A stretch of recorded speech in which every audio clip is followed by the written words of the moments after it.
Hello and welcome to today's Innovation Forum webinar, Science-Based Targets, How a Corporate's Turning Ambition into Business Value. My name is Eleanor Tia. I'm part of the stakeholder engagement team here at Innovation Forum, and I'm really pleased to have an incredible panel joining us. We have Neera Jory, the former Chief Sustainability Officer at KFC, and Ginny Masida, Senior Manager for Mission and Sustainability at Danone. Welcome to you both. So today we're going to be exploring how science-based targets are being implemented and set across businesses, the challenges companies are facing on turning climate ambition into real corporate action, and the different ways that teams can actually implement and embed these targets across the different businesses. But before we turn to the panel audience, we do want to hear from you. So please do engage with the Q&A function with Zoom. Please do aim to leave your name and organisation when leaving a question. And remember, you can also upvote questions. The ones that are the most popular are the ones that I will prioritise when we get to those. And just a reminder that this session is being recorded and we will share the recordings with everyone afterwards. So let's start by understanding what the science-based target journey looks like in practice. Ginny, can you walk us through Danone's science-based target journey? Sure, happy to. And just to kick off, setting a science-based target and delivering it is something that's been building on what's been part of our DNA for decades, which is the idea that business performance and sustainability go hand in hand. So if I rewind over 50 years ago, our CEO at the time, Antoine Verboux, gave this pioneering speech where he said corporations have a dual responsibility, economic and social.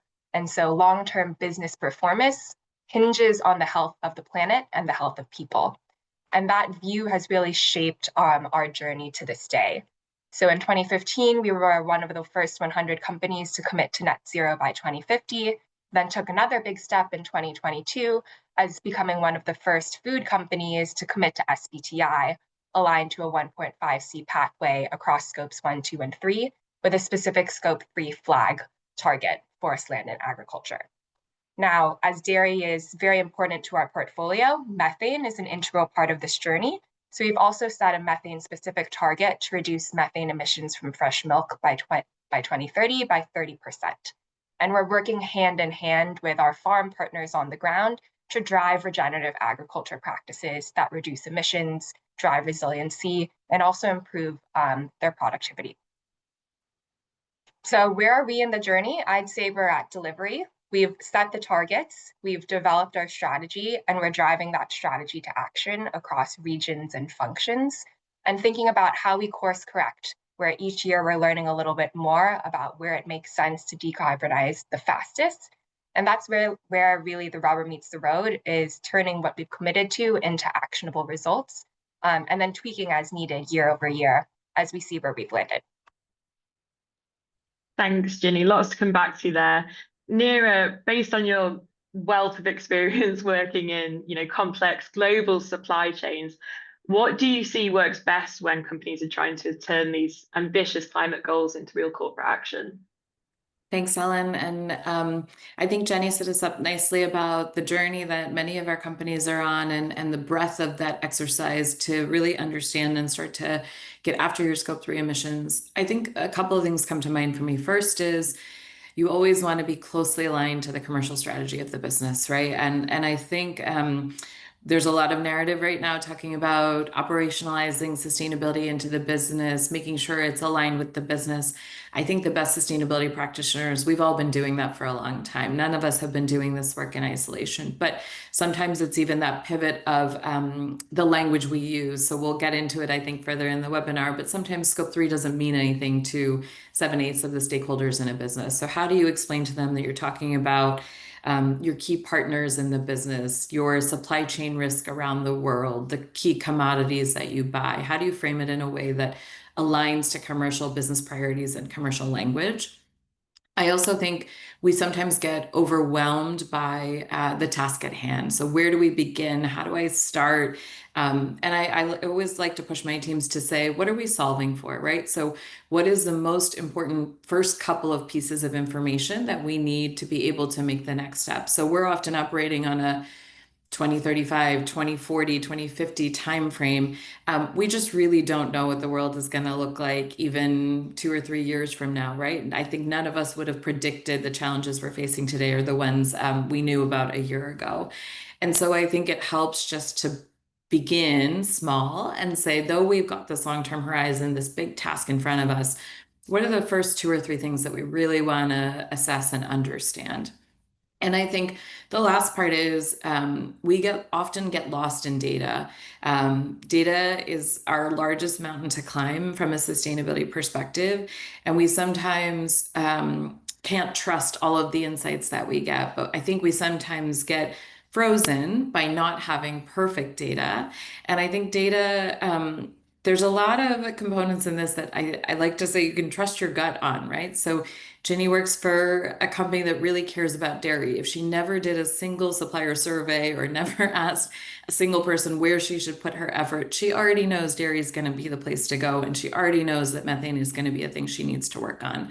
So how do you use some of your business knowledge, what you and your partners in the business already know is important and matters, as a places to also begin to socialize and say, we're going to have to get after dairy emissions, and this is what that's going to look like. Thanks, Neera. That's both of your answers have set us up really nicely. I just wanted to pick up on something you said, Neera, about translating it more into business language. Is that an easy task? Yeah, I think it can be. And I'll give you the example from my most recent organization. So at KFC within Yum Brands, our business and commercial strategy was sell more chicken and build more restaurants, right? And when it came down to how our sustainability strategy fit into that, ours was about better, healthier chickens who are emitting less through their feed, and restaurants that are running as efficiently as possible and reducing energy and waste. But I always just said our sustainability strategy is chicken and restaurants, because that was the simplicity of how the business saw that really clear connection to growth and the future strategy, but also simplified it, right? I think we often are trying to put those caveats of like, let me tell you about scope 1, 2, 3 emissions of a restaurant. And it's like, you just need to say we care about restaurants, and I know you want to run them more efficiently as well. So let's work on that together. Absolutely, distilling it down and just getting to what really matters for each stakeholder. Ginny, I wonder if you could speak a bit about this, on the challenges when sort of communicating this across different business functions. Obviously, you said Danone has been on this SBT journey for a long time. I wonder, what challenges have you faced in getting the language across, and how has it changed over the course of this journey for Danone? Sure, and a lot of what Neera said really resonates. I think the first step is you gotta move away from the jargon and the sustainability alphabet soup. We don't even really often use the terms scope 1, 2, and 3 with most of our cross-functional partners. We say, hey, milk team, hey, packaging team, hey, logistics team, this is what your share of the commitment is. And then second is reframing that in terms that people care about, right? So for our dairy yogurt brands and milk, this is about long-term resilience. As we know, climate change is going to reduce the productivity of US dairy cows about 3% in summer months by 2030. This is about guaranteeing long-term supply. Or for our logistics team, we can frame it in win-win. You obviously have a strategy to be as efficient as possible and optimize routes. That saves on cost, but that also saves on carbon. So it's that translation piece in terms of getting the language right, and then reframing it in how it can help them accomplish their goals. So it's seen as not a cost, but actually a value driver if we look across functions. And I'm just curious, are there any similarities there in how you reword that jargon and sustainability alphabet soup, as you say, when you're then dealing with consumers? Yes, I think definitely as well. Most consumers don't know what scope 1, 2, and 3 is. Most consumers don't know what SBTI stands for. And we found we really need to simplify the message into what resonates most. I think something we've also learned from the consumer standpoint is distilling down what is most important. So if we take one of our products where we've driven a lower carbon yogurt because of our regenerative agriculture practices, but we've also reformulated and had a little bit more vitamin and minerals in there, but we're also using less plastic. that's a lot of sustainability messaging to communicate to consumers.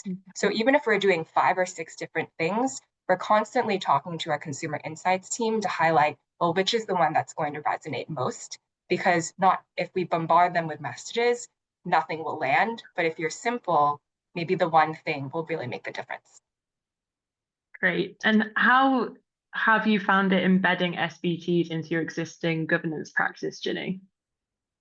Governance can be a challenge, but I think it's critical. And what we say is, how can we make the corporate machine work for us rather than work against us? And importantly, not build a separate machine to have sustainability in a silo. So we now handle sustainability like we handle cash flow and productivity. There are clear owners in R&D, in procurement, in operations. We quarterly forecast our emissions roadmap across all our regions for this year and through 2030. And then we report that up through existing channels to our procurement leaders, our operations leaders, et cetera. And then we try and hardwire into existing processes. So let me give you an example, our innovation and renovation pipeline. We're now embedding carbon as a decision maker into when a product is touched, whether it's a new product that's launched or a product that's going to be changed. So let's say a brand might want to change the formula of our yogurt, or the packaging team might want to change the look and feel of one of the bottles or cartons of our plant-based milks. Now, as part of that process, we're building our capability on product carbon footprinting, so you can communicate, well, actually, what does that change impact on the carbon emissions of that product? And then that becomes part of the decision-making process. So the idea here is, how do we decarbonize by design rather than making these decisions and then figuring out how to fix the carbon piece of it after the fact? Thanks, Ginny. Neera, I wonder, you mentioned earlier about the overload of data and getting lost in data. Why is quality data so crucial here for effective SBT setting? Yeah, and I think it's worth even reframing that question, right? Because I think that's the place we get stuck. We say the data isn't good enough, right? And quality data can mean a number of different things. But I think what's most important is if you are able to prioritize those exercises like we talked about, and to say, what is most important to the business to understand quickly, right? And then the pursuit of data that allows you to make decisions with, that's really what we're ultimately after, right? So volume of data, breadth of data means very little if you aren't being empowered by that data to make decisions. And I think the piece that we often miss is, especially at the highest levels of a supply chain, we are often saying, pushing a demand signal down for data and saying, get me information, get me data, fill in these surveys and spreadsheets. And then we don't actually really build in time for the feedback loop that is really required to get to that quality data, right? So what if our commitment this year was, instead of surveying 200 suppliers, to really have solid conversations with the top 20, right? And if we really interrogated that information, and I think going back to Ginny's point, if we then said to our supply chain partners, right, think about the realm in which they're operating nowadays of supply chains are dramatically changing very, very quickly. And they actually don't have enough of the right data about their own supply chains to make decisions about nearshoring or localization or swapping out different suppliers when the one that we used to work with is now being tariffed or taxed very heavily and won't be a good provider anymore. And if you could say, you know what? I just spent the last year getting really solid data from 20 of our most important suppliers. Would you like to know what I found? You change the narrative and the way that you're having that conversation in the business versus saying, I've got 200 surveys that I can't really make sense of. And how does that conversation usually go with those suppliers? Is it an easy one? I think there's a range, right? I think we're always wanting to make our suppliers and partners unwilling partners in this journey, right? And I think we don't talk enough about the burden that this creates on their businesses, right? Years ago, I came into a business where I was the first sustainability hire. I was the only person in the business with sustainability in my title. And for years prior, they had sort of had to figure out kind of who was on first to get the work done, right? There wasn't a very natural stakeholder in the business to get to do the work. And I think a lot of our partners are small to medium enterprises that have excelled in a certain thing, and they may not have capacity and or knowledge, right? So when you go to them and say, I need to understand the origin of all of these complex supply chains, they may say, okay, customer, I want to work with you. I want to help get you those answers. We're not even sure where to begin to do that exercise, or our supply chain is opaque to us as well the further down we go. So that's actually the ask that you've made us, is 2 to 3 years of work to unwind that. And I think we don't spend enough time giving that support and capacity to our supply chain partners to be helpful to us. There are always going to be suppliers who you have less leverage with, who are less willing partners, who are not going to be responsive. I've generally found if they're doing business with you, they want to figure out how to help and support you on the journey.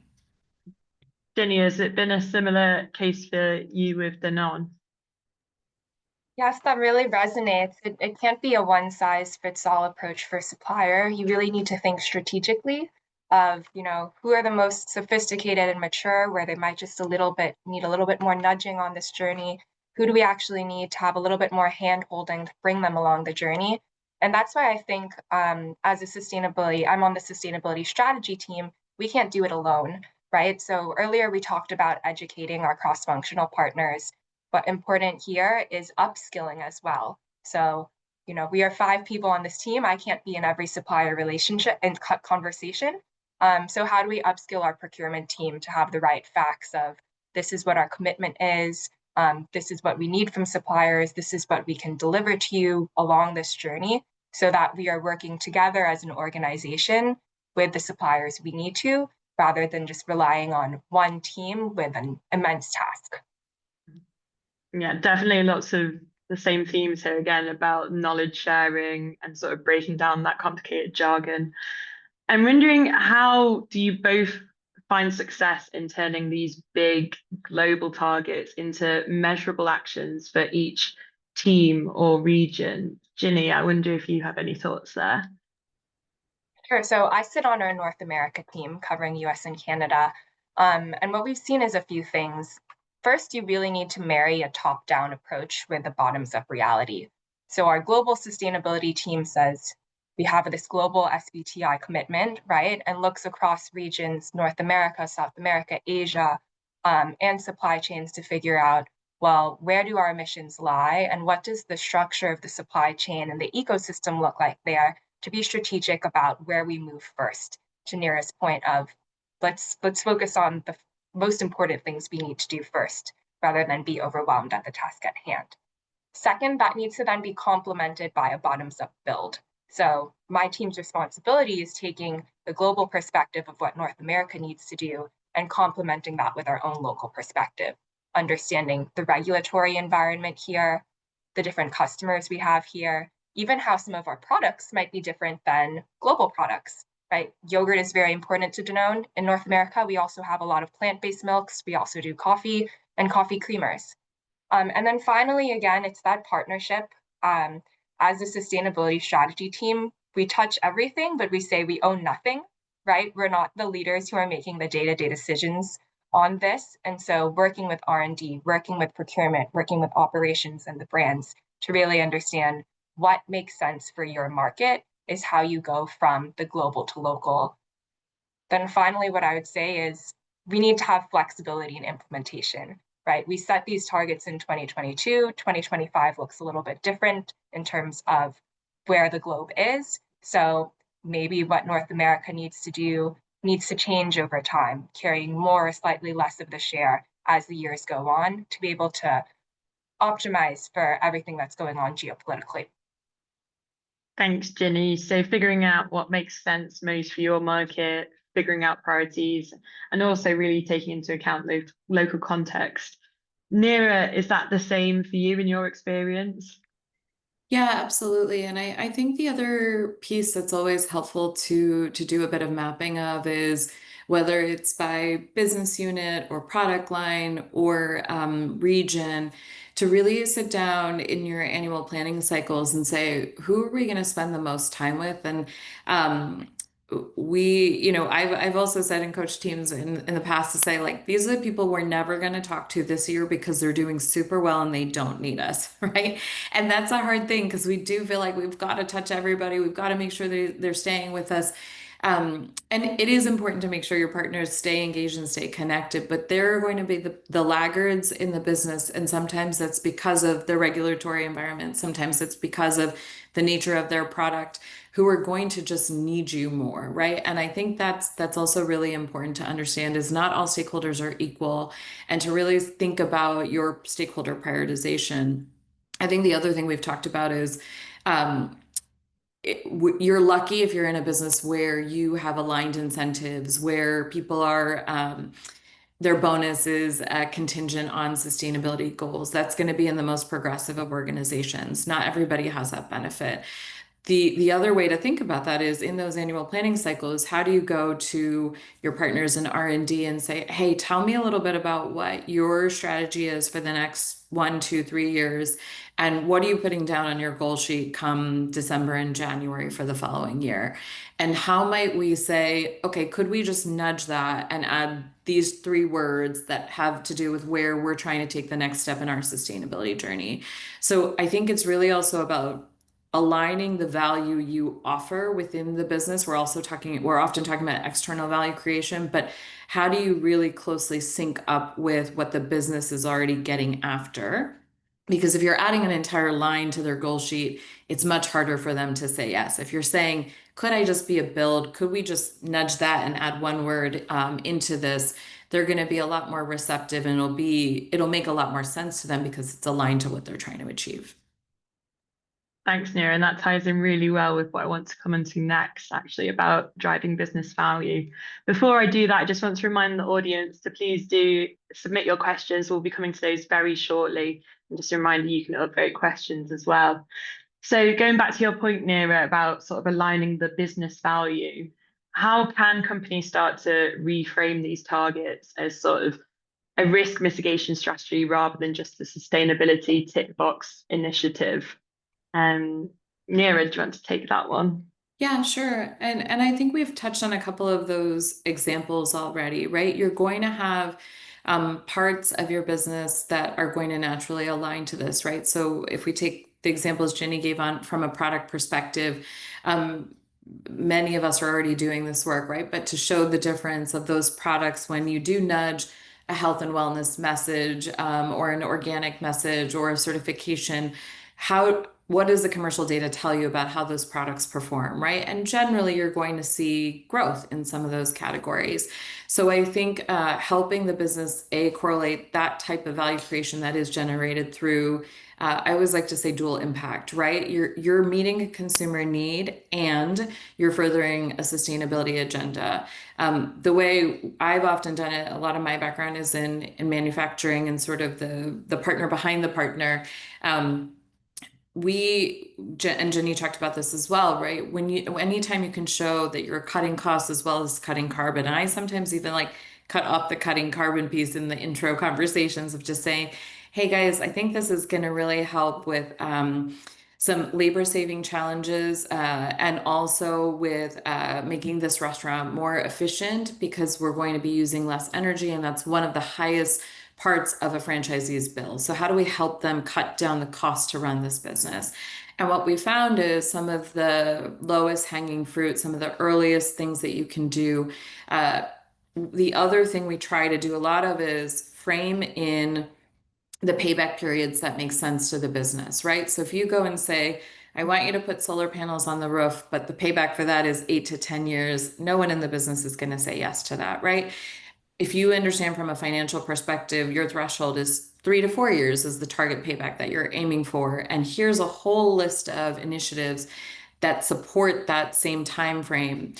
Let's figure out how we can get them going, because what we found is generally the OpEx the CapEx investment that you have to make in those initiatives, the OpEx outweighs that early investment. And I think we as sustainability practitioners also have to challenge the fact we often are being asked for quicker returns than the rest of the business. And it's really important to say, no, no, this guy over here on this team gets 3 to 4 years to prove his business case. I would like the same grace that that person is getting, to show you that I am also going to help you be more efficient, save more money, run this restaurant better.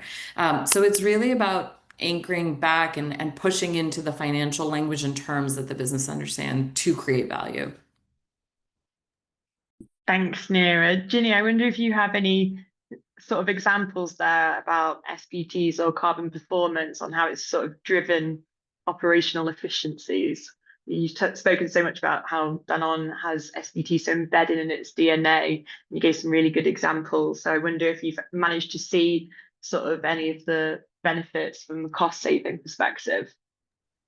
Sure, and we've talked about a couple, right, where logistics, for example, or other operations initiatives go hand in hand, cost and carbon reduction.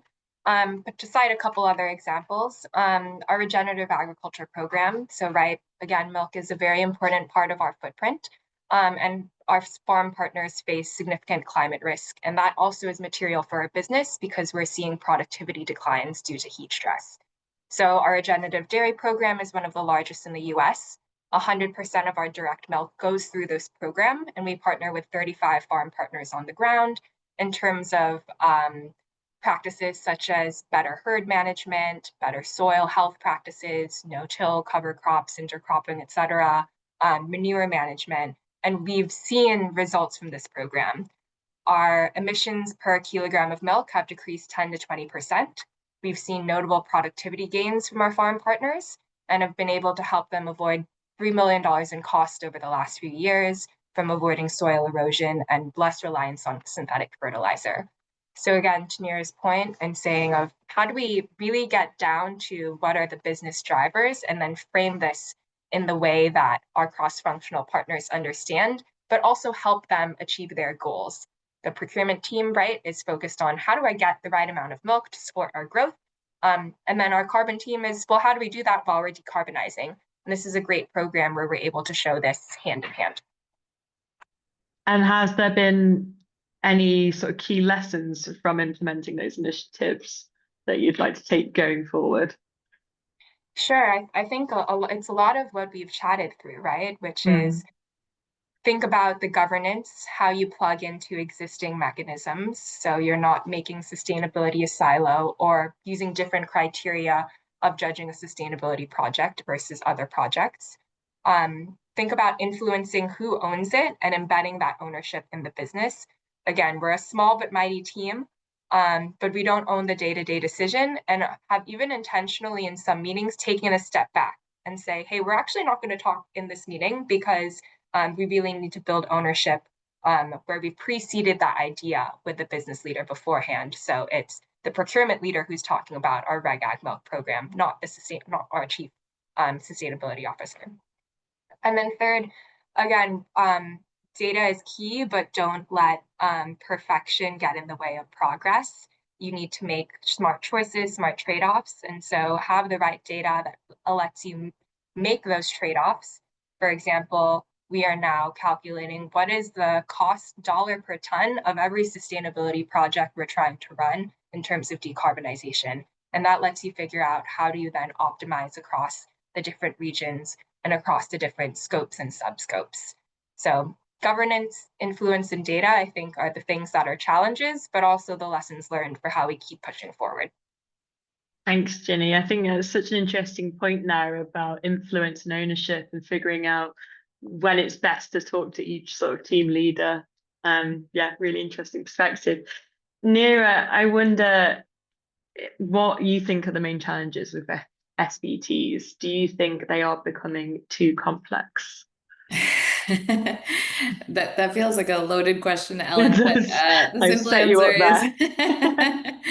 the simple answer is yes. And fairness to Ellen, she did send me that question ahead of time. But I think, the reality is yes. And I think we talked about this a little bit before, which is that the standard bearers, the people who are supposed to be helping us align and us come together, seem to be making the job harder. And I think it's really important for us And we've seen this happen in Europe of like regulate first and then adapt later, right? Amend the changes that could occur. And I think you're creating pressure in these organizations that are already under a tremendous amount of pressure to just get some of these early steps done. And I think the more we create complexity, we're changing the standards, we're evolving them to places and thresholds where businesses are not comfortable going. We always need a healthy ambition push. But I think if we push the system too far, you're actually going to see retreat and reversal. And we've seen that, right? Whether that's public statements that people are making, the way people are talking less about what they're doing in this space, withdrawal of pre-competitive alliances, which are critical to being other sets of standard bearers. I think we have to be careful in continuing to create more complexity in what is already overly complex.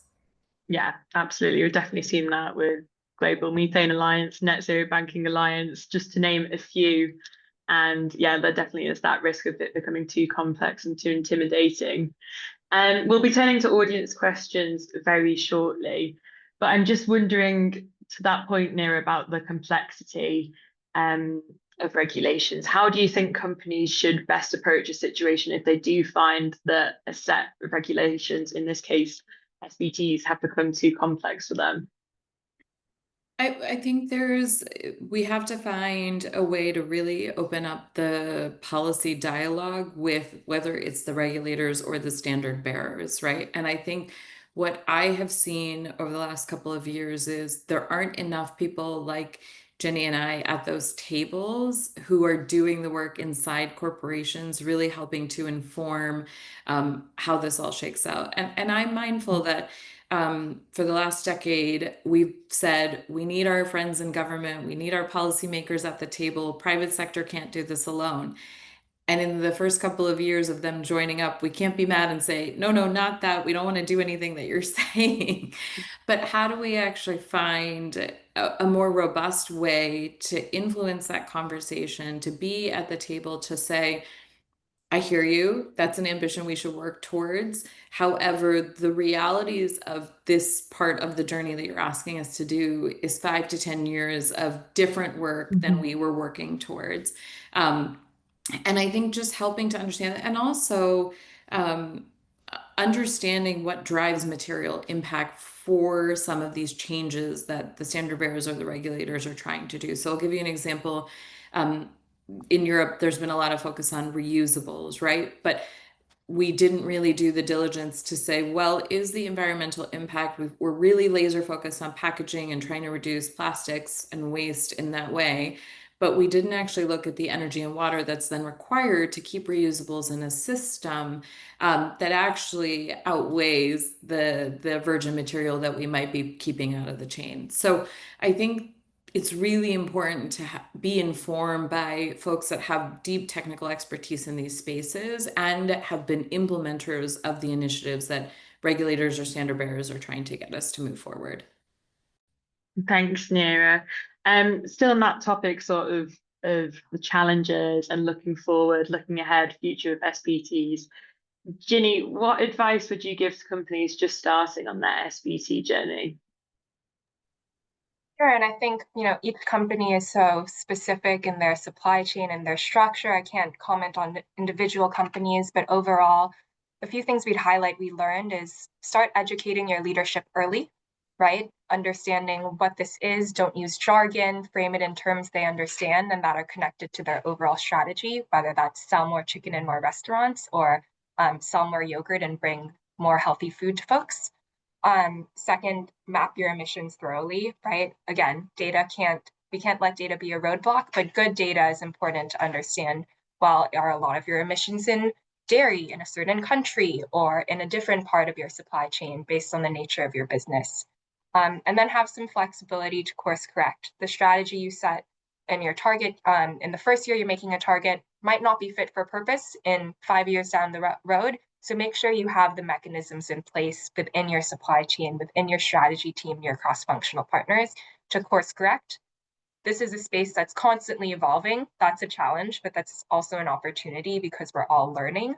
And so how do we make sure we adapt as needed to be all on this journey together? Thanks, Ginny. So yeah, again, mapping emissions thoroughly, training the team, breaking down that jargon. How do you think companies can best sort of scale SBTs for long-term business value? We've spoken a lot about how we can translate it into business value, but how do we think companies can approach scaling SBTs? Sure, I think collaboration is key here. I heard one person talk about it as, this is not a race we want to win. We don't want to be at the finish line having achieved 1.5C and realize we're standing there alone. And so we think about, how do you collaborate up and down the supply chain, right? We've talked about communicating to our suppliers about our need for their scope 3 data. We are the scope 3 suppliers to our customers, right? Whether that be a retail partner, away from home partner, a restaurant. And then second, even within your industry, there's a lot to be learned in terms of how we decarbonize dairy, how we decarbonize almonds, which are really important as well to our supply chain. So what does that also pre-competitive collaboration look like? And then finally, to the points that Neera touched on earlier, right? The private sector can't do this alone. And so we need that balance of the deep technical expertise, the regulatory piece. And it's, of course, a challenge, but figuring out how we optimize across, we need to be ambitious. These targets, by intention, is my own personal view, should be challenging, but they can't be unachievable. And so how do we get that? By collaborating up and down the supply chain across sectors to deliver on this, because it's going to take a village, and we all want to be at the finish line at the end. Thanks, Ginny. I think that's a really great point to sort of end that part of the discussion on. It takes a village, and a sort of call to action there for everyone to get involved. We'll turn to audience questions now. So there is one actually asking, it's directed towards yourself, Ginny. Many companies struggle to show financial returns on climate investment. How has the non-measured or demonstrated commercial value of embedding SBTs across its business model? Sure. And I think we tend to think about the different categories of financial value, right? So we've talked about resilience and productivity and cost avoidance with the example of the regenerative dairy, right? That helps us reverse the productivity declines we're seeing from climate change. That helps our farm partners avoid cost because they're producing their own feed and fertilizer.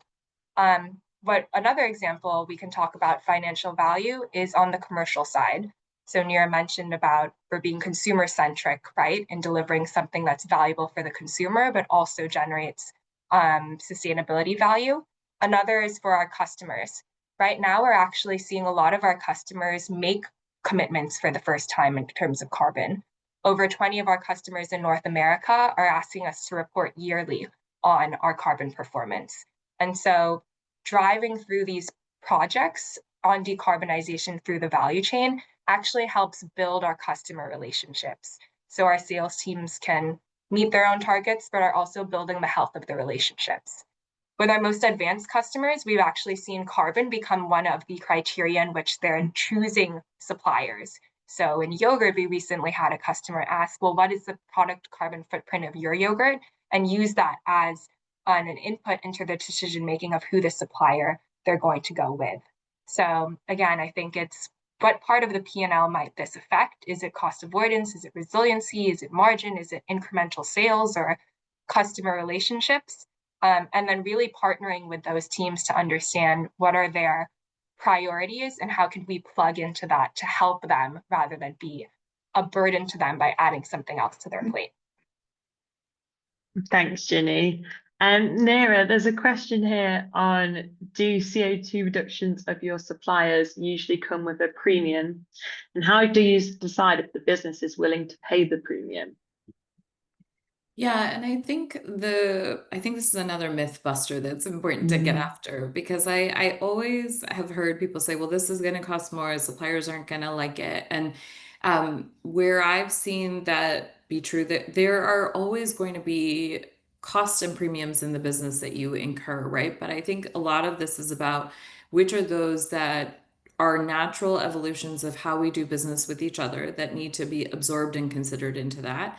and then which are truly incremental. And I'll give you an example of like in the past, if you're buying palm oil versus sustainable palm oil, and it has a segregated process, and you're going to be paying for that to be separate in the entire supply chain and chain of custody.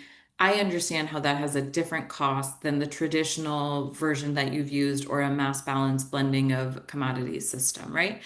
That is clear. The premium on that is very understandable. And we can look at how we can bring that into the business. And in past slides, what we said is, okay, let's follow the commodity market. Let's make sure that we plan our pricing recovery accordingly to absorb the cost of something like that.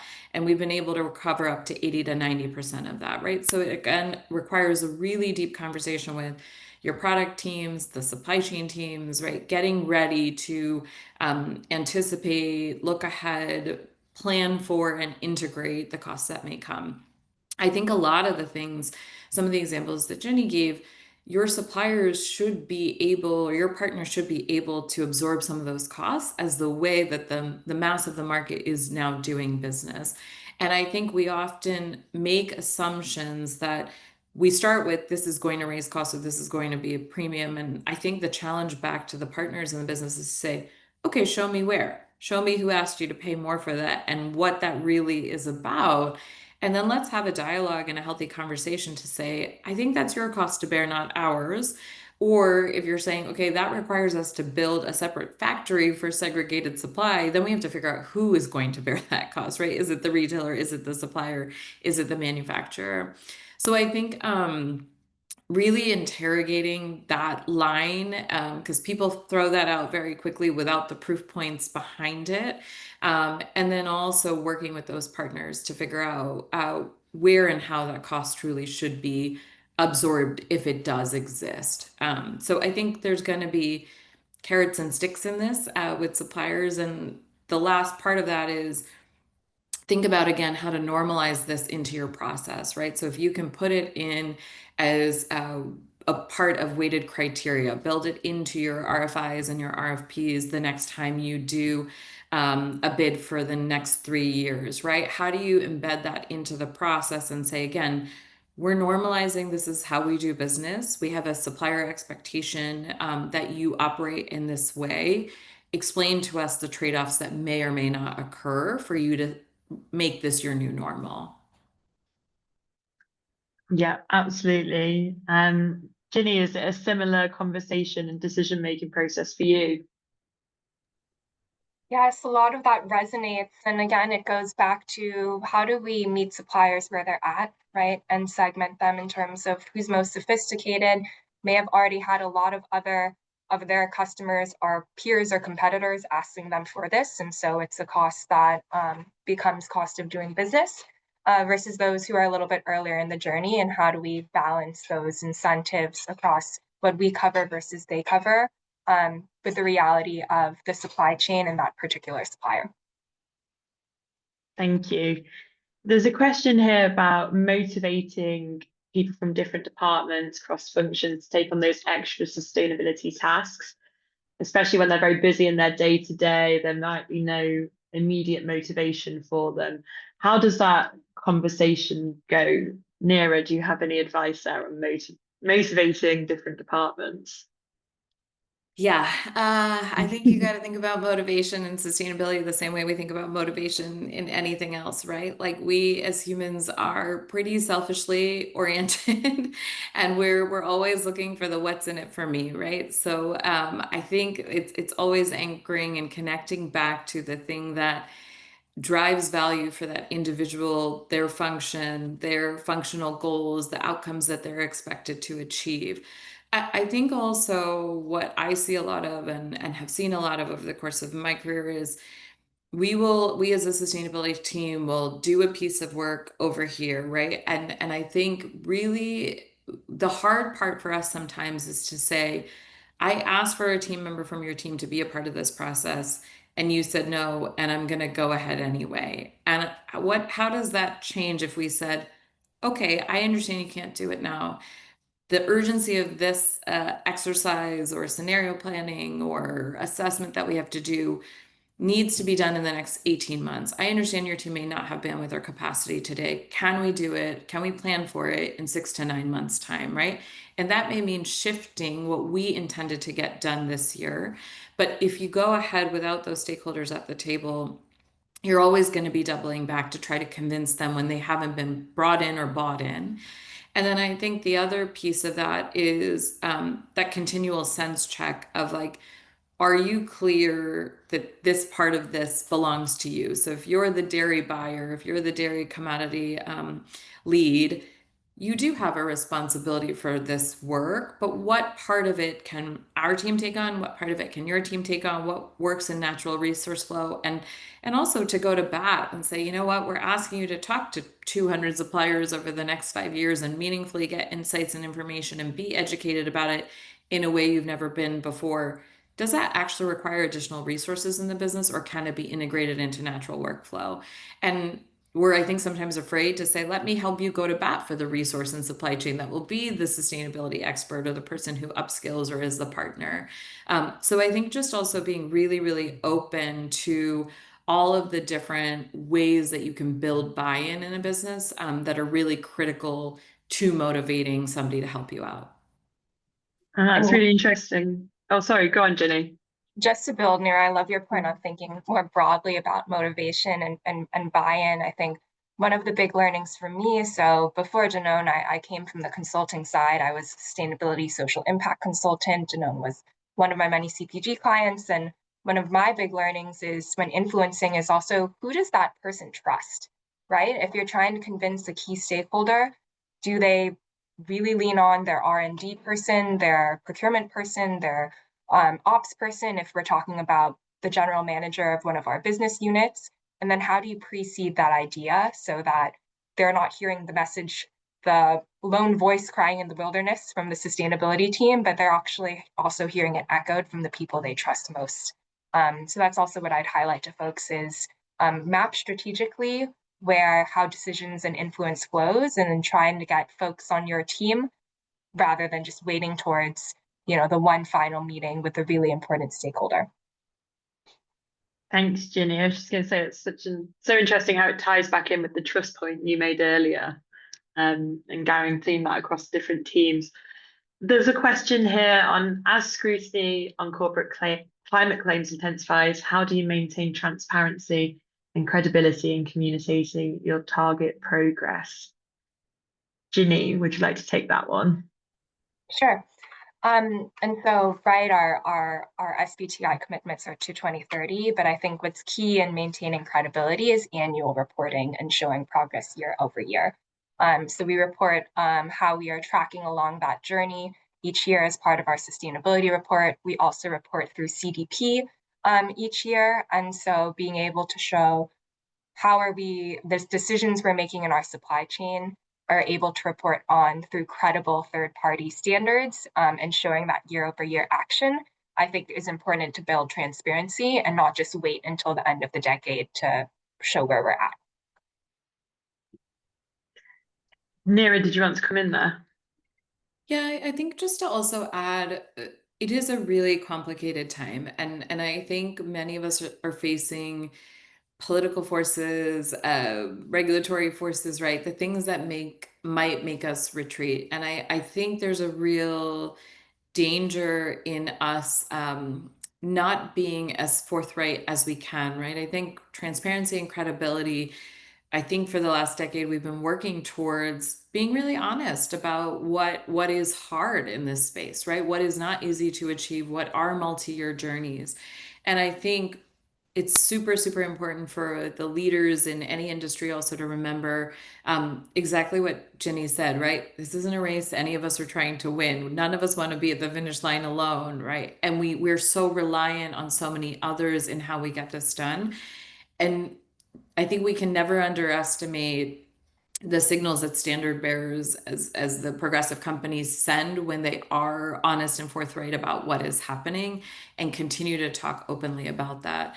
And so I would just encourage the audience of if you're getting pressure to shy away from saying certain things, of rewording terminology, really have a think about what are the critical messages that are important for whether it's a consumer, whether it's your stakeholders, whether it's a general public audience, to keep seeing from you and to make sure that those are getting out there. And it's a complicated dance. It's not as straightforward as like just keep publishing in the way you've been publishing, but where are the spaces and places where you can continue to show true commitment, true endurance, true honesty of the toughness of this work, because so many other people need that to be able to continue to push and move forward.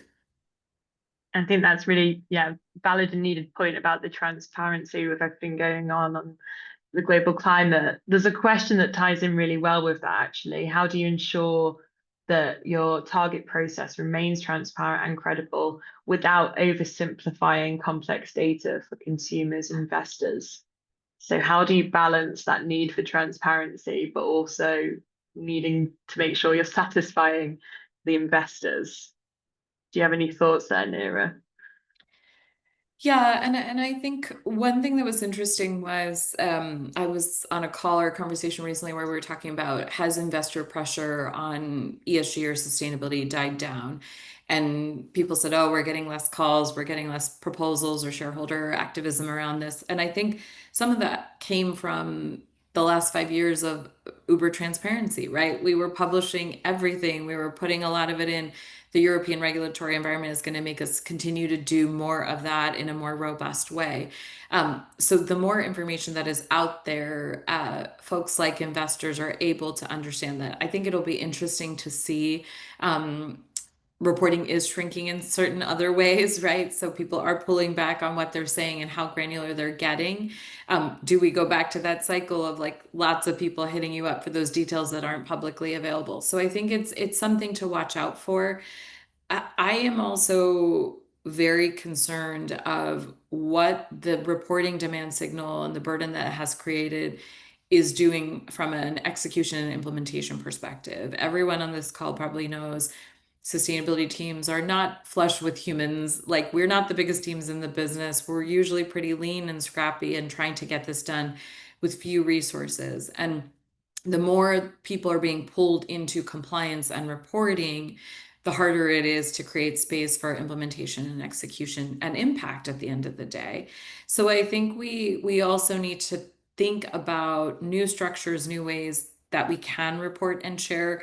I'll give you an example. We did an assessment on deforestation risk and soy, and we were working with a partner. And one thing that I think we could have done better is to say, how do we tap into the sources where our suppliers are already reporting publicly, whether that's CDP or something that they did for an alliance or a pre-competitive collaboration, versus saying, once again, we require our own data and you have to submit to a separate thing and the questions are slightly different. And if you really try to streamline some of that and unify that, what does that look like? So I think strengthening the backbone of what leads to transparency may also give us more space to be transparent. Thanks, Neera. It's a great way of approaching it, of looking where the strengths are and then building it that way. Ginny, do you have any comments there about balancing the need for transparency and being honest when it is a struggle, but then also satisfying the sort of investor requirements for credible data? Sure. A couple of thoughts here. I think, the standards in which you evaluate things and report on things, we might go very deep in terms of our own reporting internally, right? But then need to tailor that externally to what we are being asked for, whether it's different regulations or different investors. So you kind of need to have this consistency. So again, like Neera said, your team is not just spending 80% of its time reporting versus actually figuring out how to drive the decarbonization, and then making sure that that's fit for purpose. And again, as much as possible, this is my personal opinion, right? Harmonization helps, because if we just get stuck in, we're fighting over how we account for something and that becomes the bulk of our time versus actually going and executing the project, then no one is going to get to that finish line. So those are the big picture thoughts that I personally have. Well, we appreciate the big picture thoughts always. And yeah, it definitely seems to be a consistent theme throughout this conversation is the harmonization. And I think we've got time for a couple more questions. as regulation and investor pressure intensifies, what do you see as the next frontier for SBTs? Will it be around nature and biodiversity, or do you think it will shift to more scope 3 engagement, deeper scope 3 engagement? Neera.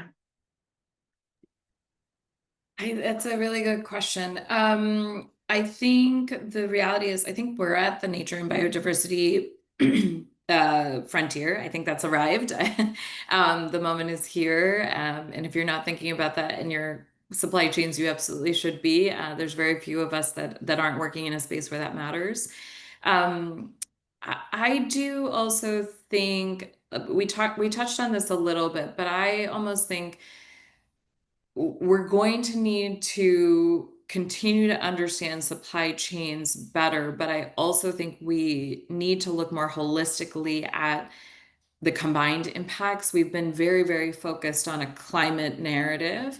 I think that is changing. And I think water is also emerging or re-emerging on the scene as a really, really important impact. And I think what would be interesting for SBTs to consider is economic trade-offs that are occurring that could also align to sustainability outcomes. We've talked a lot about like cost cutting and carbon or supply chains of the future, you know, how all of those are going to shift really dramatically, and how do we follow a bit of that pattern as well, to give momentum to the work that we've been trying to do, that it sometimes has felt like a separate or parallel lens to the business, right? So how do we connect those two sides more closely? Thanks, Neera. Ginny, do you have any thoughts there?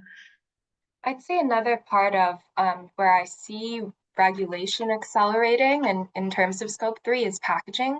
I mean, Neera mentioned it in the EU with reuse. In the US, we're seeing kind of this wave of extended producer responsibility laws and recycled content laws, of which we know recycled plastic has lower emissions than virgin, come up.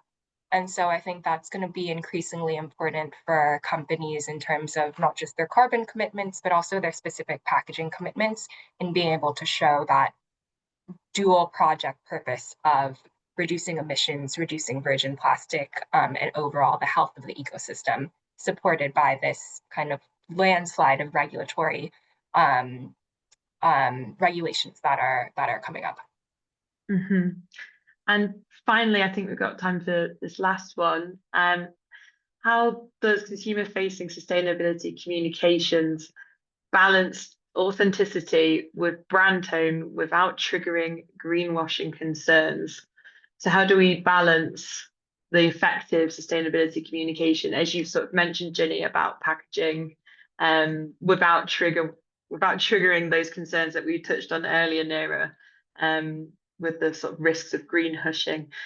Neera, do you want to come in there? Yeah, I think I almost think this is like a piece that we really miss from the sustainability communication side, is like we're often speaking in a way that doesn't sound at all like our brand, right? And I think that like if we took all the sustainability out of it and we put a bunch of brand managers on the project and said, this is the assignment, go, how might that report look different, right? And brand managers are also trained not to lie to people, right? There's lots of regulation around, like you cannot make false claims about the thing that you're doing. But really to be authentic to what consumers care about. At the end of the day, right, the people that drive and shape all of this for us, and the next generation is even more rigorous on how they interrogate and understand and trust or don't trust brands. And what we're seeing is, unfortunately, we're trusting corporations for a little while, and even that is in decline now again.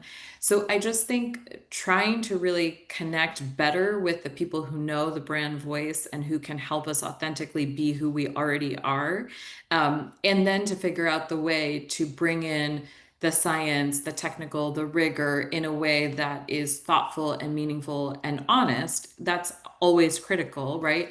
To this conversation might help us think about it in a different way. Thanks, Neera. I'm conscious of time, so I'd now like to ask you both for your sort of key takeaways from the discussion. Ginny? Sure. I would say first, prioritize, right? We can't do everything at once. So be strategic about where you can drive faster versus need a little bit more time. Second, it takes a village. We can't work in a silo. So really think about how you embed, you hardwire sustainability into existing processes. You build the champions and you upskill folks to be able to deliver your same message. And then third, collaboration is key. Again, we can't do this alone. And we need work up and down the supply chain, up and down different peers and competitive companies and across sectors to be able to deliver this. So conversations like these, where I get to talk to all our lovely attendees, and Neera and Ellen, are very important. So thank you for organizing. Thanks, Ginny. And great message again about it takes a village, collaboration, working across the value chain. Neera, what would your key takeaway be? I think just to always keep taking those steps back of what are you solving for and what is people's capacity to respond, whether that's your internal stakeholders, your external partners or suppliers. I'm a big believer in that if they could, they would, right? And really helping people get to the space where they can and thinking about the ways that you can enable and activate that for them. So thank you again, Ellen and Ginny, for the great conversation today. Oh, thank you, Neera. And that ties in really well with what we said at the beginning about meeting people where they're at, understanding where their knowledge is and helping them. So that hour has flown by. I just want to say thank you so much to our panel. You've both been great. It's been a fantastic conversation, and to our audience as well. Thank you so much for submitting your questions. We'll be continuing the conversation in Washington, DC later this year. I'll be joined at Scope 3 conference with both Ginny and Neera, so look forward to meeting you in person, along with many other senior representatives from brands such as Mondelez, Amazon, Michelin, eBay, and many more. I believe my colleagues will be adding a discount code into the chat box shortly, where everyone that's in the webinar can access a discount code for the tickets. Thank you so much for joining us. We'll also share the discount code in the recording email as well for any of those that have missed it. But for now, I've been Ellen here. Thank you for watching, and goodbye.